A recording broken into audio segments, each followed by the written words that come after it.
Hello, everyone, and welcome to Developer Team. My name is Jonathan Cottrell. My goal on the show is to help driven developers like you find clarity, perspective, and purpose in their careers. In today's episode, we're talking about the importance of having a backup plan. Importance of having a backup plan.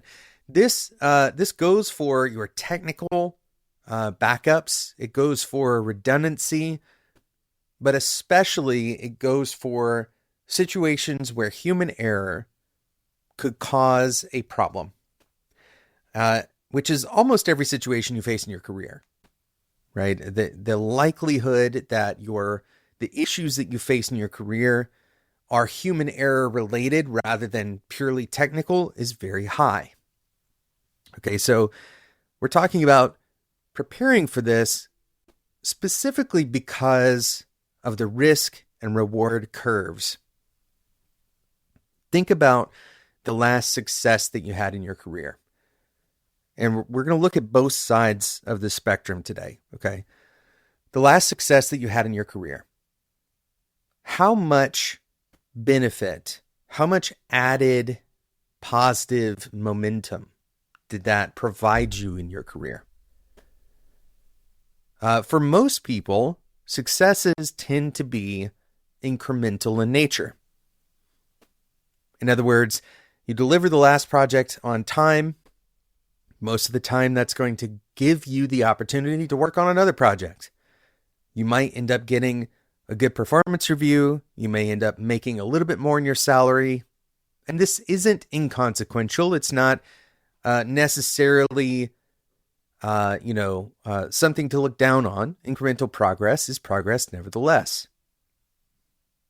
But when we look at failures, and specifically when we look at failures that are uncaught, that we don't have any exception, any backup plan for, the possibilities for loss tend to outweigh the potentials for gain. What does this mean? It means that in the situation where let's take one project, right?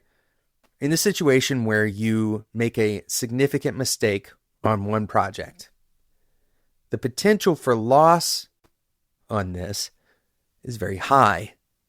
So let's imagine that the potential for gain, again, from that one project is going to gain you a good performance review this year. You might get a 5 or maybe 7% pay increase, right? You get the opportunity to work on more projects. Maybe you get a little bit more responsibility, but overall, it goes from one step to one step up. Most failed projects have a much longer negative tail than success projects have a positive tail. So in other words, if you deliver late, or if the project is disastrous and you don't have a backup plan, you don't have any contingencies, you haven't figured out what do we do if we're late? What do I do personally in my career if I get laid off, right? These are all types of backup plans. The potential for loss significantly outweighs in the negative direction the potential for gain in the positive direction in a success state. So instead of getting a 5 to 7% pay cut, for example, it's very rare that something like that would happen. You may not get a good performance review, but that negative performance review is going to affect you in further future performance reviews. And the likelihood that you're going to get promoted, that will follow you a much longer period of time, right? It's much more likely that a bad project, especially bad performance review, is going to follow you longer than the good performance review does, right? The other very possible reality is that you put yourself in a selection, a pool of people who may end up being considered for budget cuts, for example, right? Layoffs. If you are, noticeably failing, right? Noticeably failing without a backup plan. So the criticality of a backup plan is to avoid the catastrophic curve that we're talking about here. Right? If you were to imagine like a graph where, number of successes is correlated to some outcome you care about, right? Whether that's pay, maybe the outcome you care about is responsibility or growth in your career, opportunities given to you, freedom earned, whatever your outcomes are that you care about. And the success to outcome, positive outcome curve is probably one that looks mostly linear with a few bumps, right? Certain successes, certain strokes of luck may have little jump ups in that curve.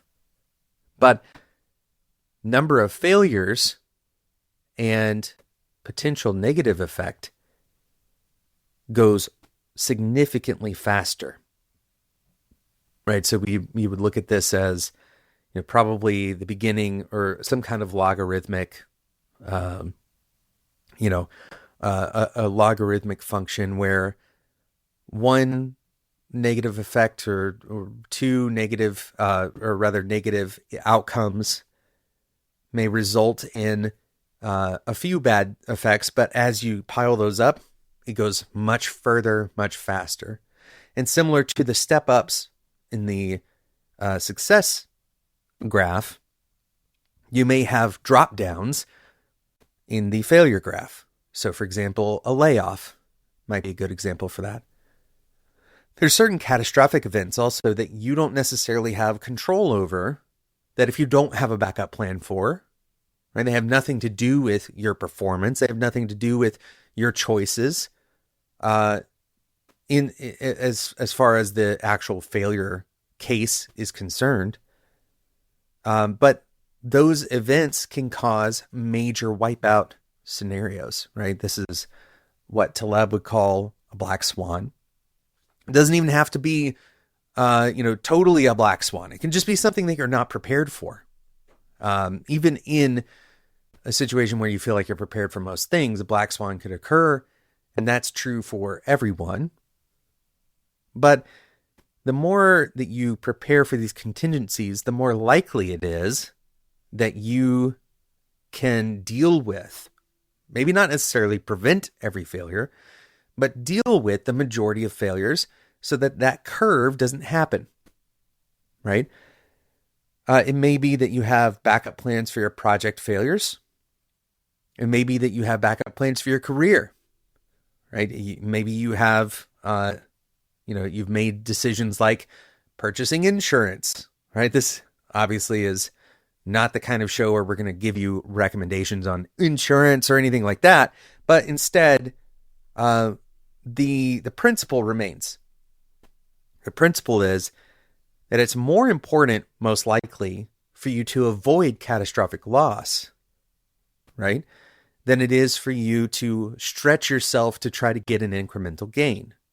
Now, on the flip side, it's also very likely that as you stack up multiple positive outcomes, your backup plans will result in further positive outcomes. So it's kind of a flywheel effect, right?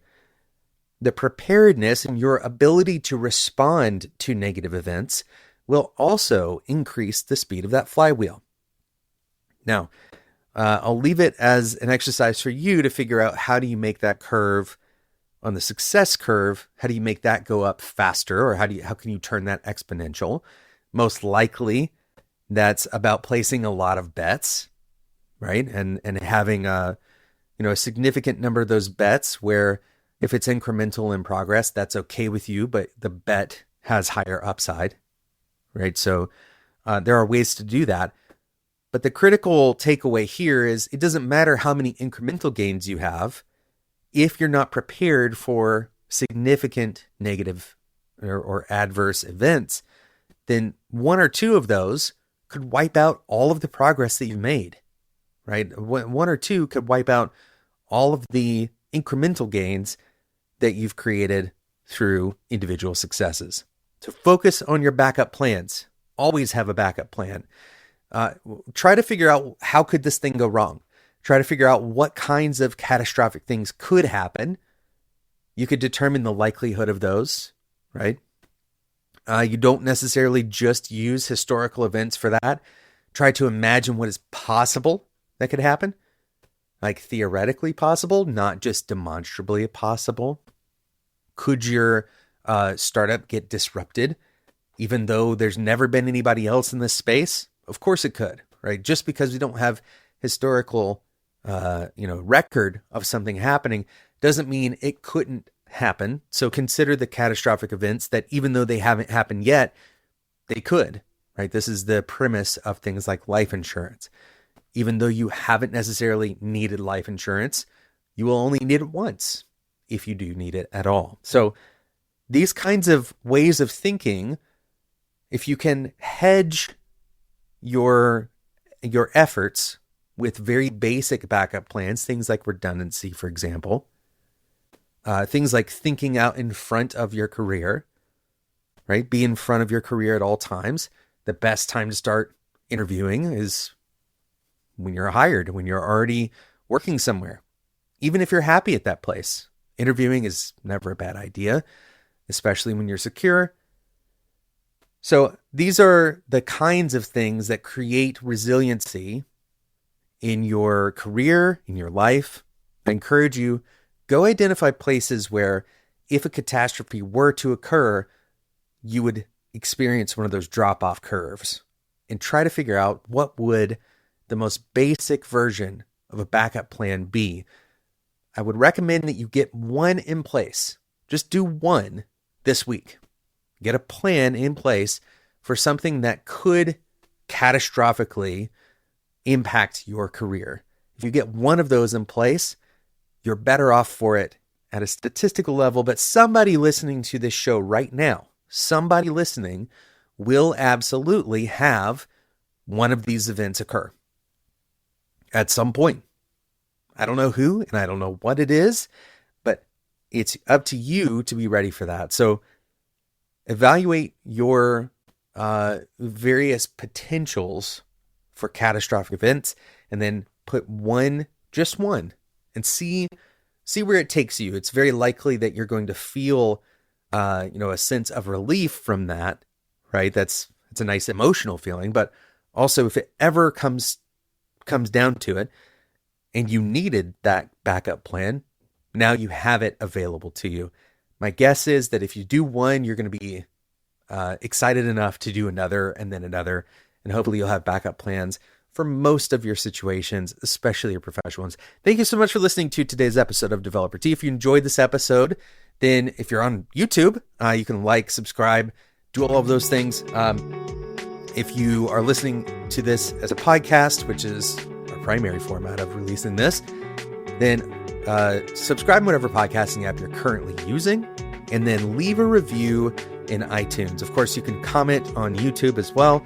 If you haven't already subscribed on YouTube, we're starting to release these. We finally have a very basic editing flow. We don't have the bumper intro and outro or anything like that, but we have basic videos up on YouTube now. Thank you so much for listening. And until next time, enjoy your tea.